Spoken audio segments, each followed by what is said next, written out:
In with that breaking news, all eyes on the Capitol tonight, waiting to see if the nation would avoid financial disaster. A catastrophic default has been averted. The Senate voted to pass the bill to raise the debt limit. It needed 60 votes to pass. On this vote, the yeas are 63, the nays are 36. The 60-vote threshold having been achieved, the bill is passed. The bill is headed to President Biden's desk. He says he will sign the bill into law as soon as possible. ABC's M. Nguyen has the breaking details.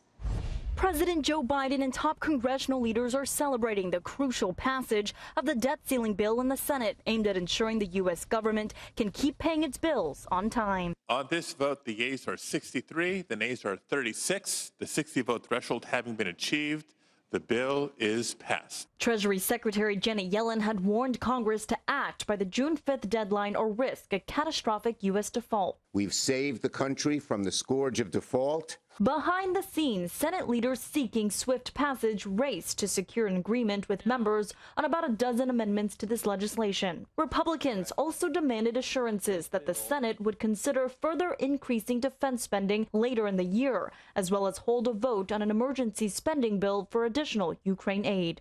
This is a budget of political compromise where people have lost sight of what the country needs. This deal suspends the debt limit until January 2025 after the presidential election and rescinds billions of dollars in IRS and unused COVID-19 funding. Without it, economists warned of an economic downturn, delayed military salaries, halted Social Security, Medicaid, and veterans benefits, plummeting stocks, and potentially another recession. We cannot neglect our fundamental obligation to address the nation's most pressing national security challenges. President Biden has vowed to immediately sign the bill into law once it reaches his desk to avoid the nation's first ever default.